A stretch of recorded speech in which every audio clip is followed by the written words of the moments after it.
Tuhan baik, anugerahnya kekal selamanya.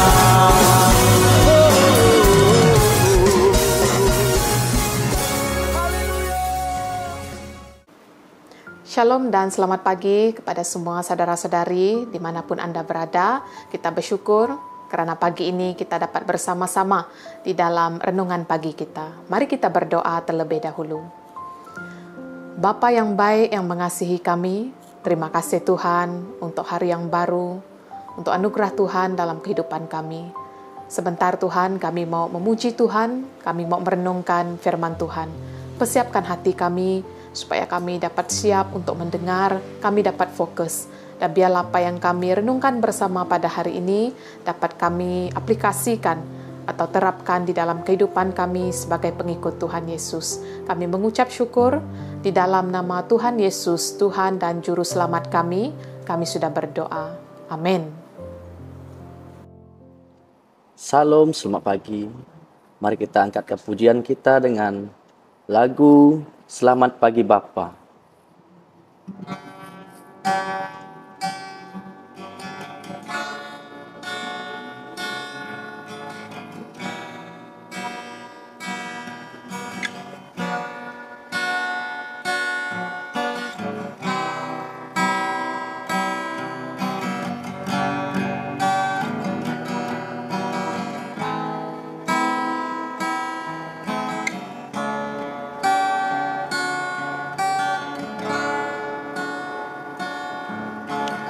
Selamat pagi Bapa, selamat pagi Yesus, selamat pagi Roh Kudus.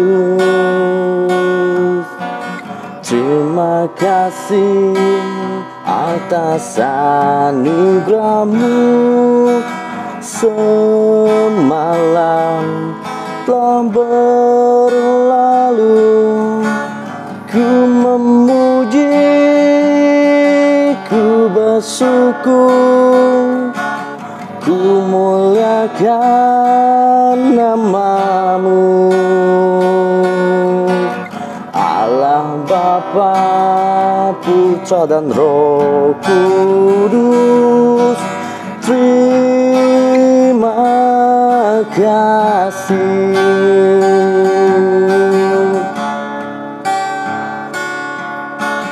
Selamat pagi Bapa, selamat pagi Yesus, selamat pagi Roh Kudus. Terima kasih atas anugerah-Mu, semalam telah berlalu. Ku memuji, ku bersyukur, ku muliakan nama-Mu.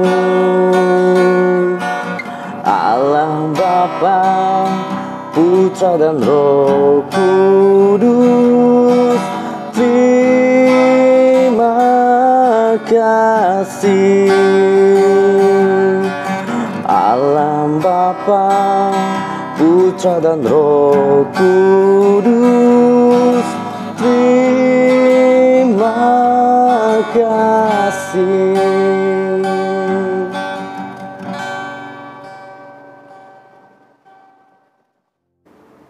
Kita bersyukur karena kita dapat memuji Tuhan bersama-sama sebentar tadi. Dan sekarang kita akan bersama merenungkan firman Tuhan. Teks yang akan direnungkan pada hari ini diambil dari 1 Petrus bab 2 ayat 2 hingga ayat ke-10 dengan tema kita Yesus bagaikan batu yang hidup, bahagian 1. Sebelum itu saya akan bacakan kepada kita semua teks hari ini. 1 Petrus bab 2 ayat 2 hingga 10 berbunyi demikian. Hendaklah kamu menjadi seperti bayi yang baru lahir, yang sentiasa haus akan susu rohani yang murni. Dengan meminumnya, kamu akan membesar dan diselamatkan. Di dalam Alkitab tertulis, kamu sendiri sudah mengalami kebaikan Tuhan. Datanglah kepada Tuhan, Dia bagaikan batu yang hidup. Batu yang dibuang oleh manusia kerana dianggap tidak berguna, tetapi yang dipilih oleh Allah kerana dianggap berharga. Hendaklah kamu datang kepadanya sebagai batu-batu yang hidup. Biarlah kamu digunakan untuk membina rumah Allah yang rohani.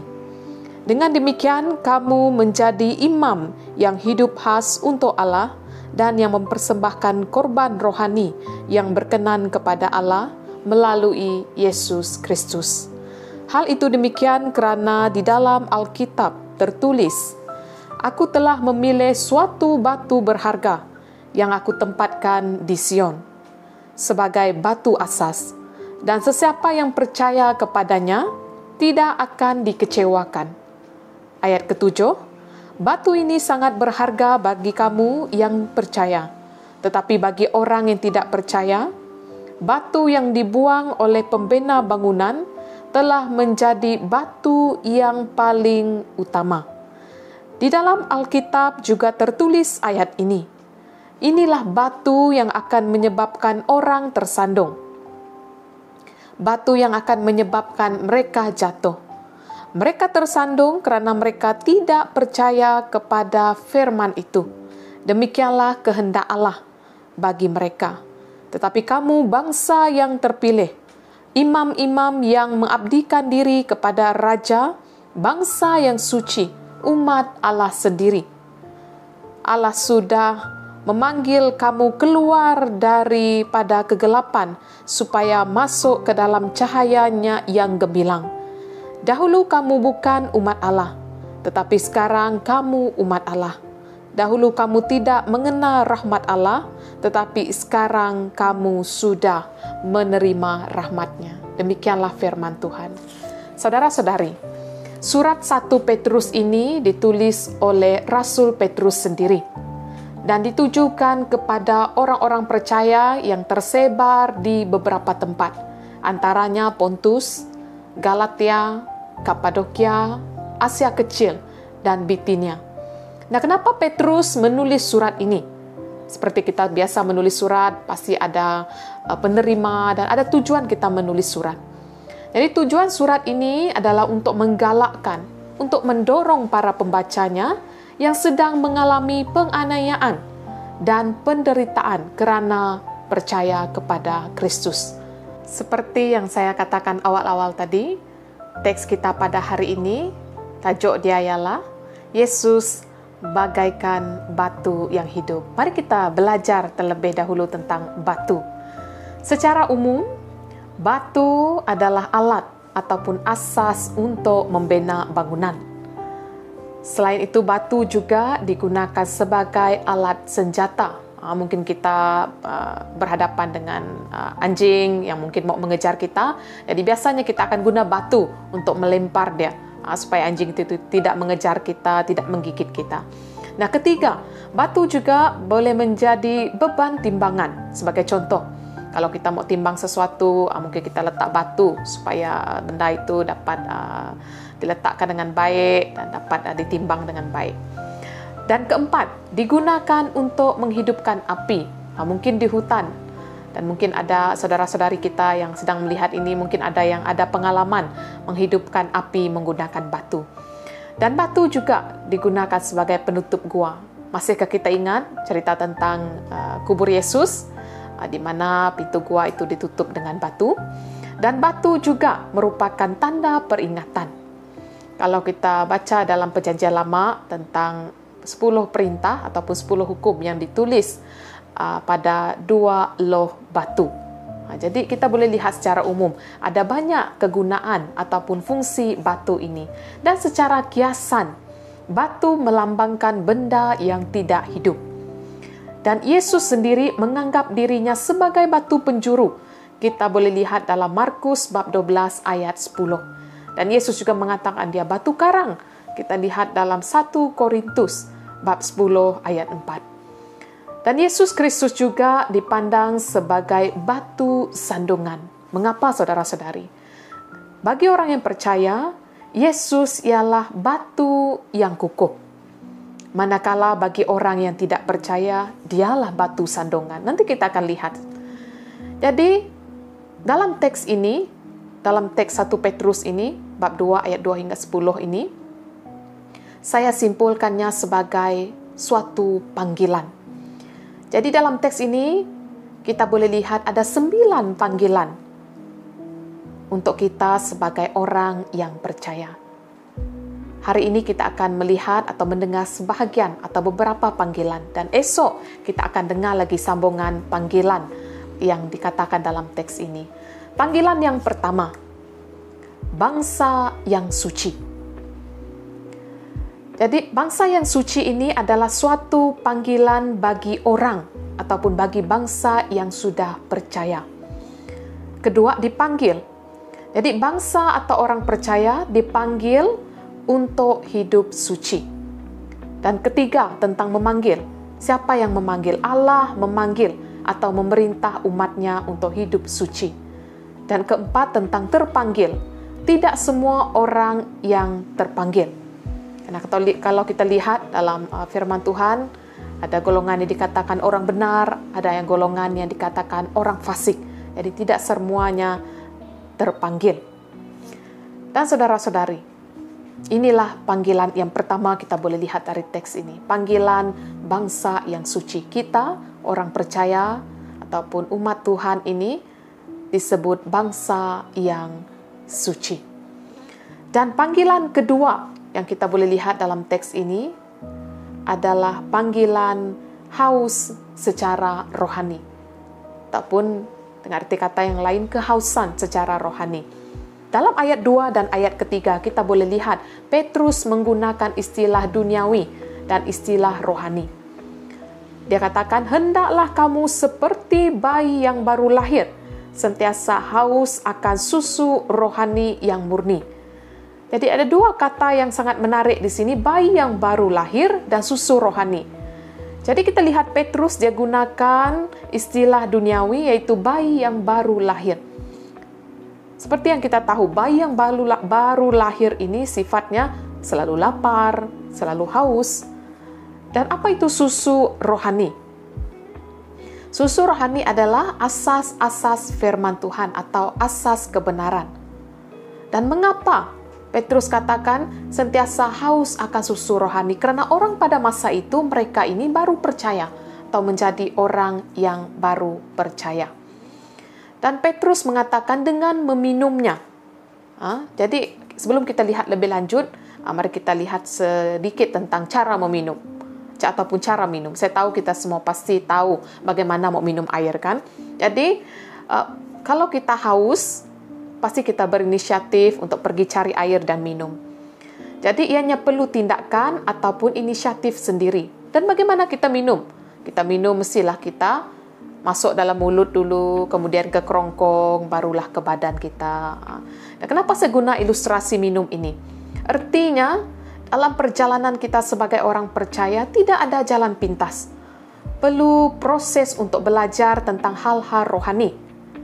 Nah, karena itu tadi Petrus katakan, hendaklah kamu haus akan susu rohani yang murni. Yaitu belajar dulu asas-asas firman Tuhan, asas kebenaran. Seperti bayilah. Baru lahir mereka minum susu, kemudian peringkat umur ini baru mereka makan makanan pepejah dan sebagainya. Begitu juga dengan kita. Kita belajar dulu proses demi proses dari baru percaya, kemudian belajar tentang kehidupan orang percaya dan seterusnya bertumbuh dan sebagainya. Jadi tidak ada jalan pintas. Ya, kita perlu belajar dan perlu proses. Dan saudara-saudari, belajar hal-hal rohani supaya kita dapat membesar dan diselamatkan. Kita boleh lihat dalam ayat 2b. Dengan meminumnya, Petrus katakan, kamu akan membesar dan diselamatkan. Bila kita belajar tentang firman Tuhan, tentang hal-hal rohani, kita dapat membesar. Bila kita belajar firman Tuhan, kita mengenal Tuhan, kita terima percaya Tuhan, kita diselamatkan. Dan ayat ketiga, Petrus katakan, kamu sendiri sudah mengalami kebaikan Tuhan. Nah, apa maksud mengalami kebaikan Tuhan yang Petrus katakan dalam ayat ini? yaitu menerima, mengalami kasih karunia. Sudah percaya, sudah menerima Kristus dalam hidup. Dan panggilan yang ketiga, kita boleh lihat dalam teks ini, yaitu dalam ayat keempat. Panggilan untuk datang kepada Tuhan. Ini suatu undangan saudara-saudari untuk orang yang baru percaya dan juga yang sudah percaya. Petrus katakan dia ataupun Yesus bagaikan batu yang hidup. Seperti mana bangunan memerlukan batu yang kukuh, begitu juga dengan kita yang memerlukan batu yang hidup. Supaya kita boleh hidup, supaya kita beroleh hidup yang kekal. Nah, siapa batu yang hidup itu? Dialah Yesus kita, Yesus Kristus. Dan kita juga lihat dalam ayat ini, Yesus adalah batu yang dibuang oleh manusia, dibuang oleh orang yang tidak percaya, dibuang oleh orang yang tidak mengenalnya, karena dia tidak dianggap tidak berguna. Tetapi dialah yang dipilih oleh Allah karena dianggap berharga. Jadi saudara-saudari, pengorbanan Yesus itu sangat berharga. Dia dipilih untuk dibuang. Dia dipilih untuk mengalami penolakan, penyiksaan, mengalami hukuman manusia. Dan panggilan keempat yang kita akan lihat bersama pada hari ini adalah panggilan batu-batu yang hidup. Apa artinya ini? Siapa batu-batu yang hidup itu? Yesus ialah batu yang utama, dan kitalah orang percaya ialah batu-batu yang hidup. Kita sebahagian dari tubuh Kristus. Panggilan untuk kita, apa panggilan untuk kita? Ini panggilan keempat yang kita pelajari hari ini. Menjadi batu-batu yang hidup, bukan batu yang tidak berguna. Jadi apa peranan kita? Kalau kita lihat dalam ayat 5b ini saudara-saudari, apa peranan kita? Mari saya baca untuk kita lagi. Hendaklah kamu datang kepadanya sebagai batu-batu yang hidup. Biarlah kamu digunakan untuk membina rumah Allah yang rohani. Nah, inilah peranan kita. Biarlah kamu digunakan untuk membina rumah Allah. Jadi seperti mana kita tahu fungsi batu tadi diguna untuk membina bangunan, demikian juga kita yang disebut batu-batu yang hidup, kita diguna untuk membina rumah Allah. Maksudnya kita menjadi saksi, melayani, menjangkaui orang-orang yang belum percaya, memuridkan, dan juga lain-lain. Jadi saudara-saudari, inilah 4 panggilan yang kita boleh lihat bersama dalam teks 1 Petrus bab 2 ayat 2 sampai 10 ini. Dan esok kita akan lihat lagi sambungan daripada perkongsian hari ini. Seperti yang saya katakan tadi, ada 9 panggilan. Kita baru melihat 4 panggilan.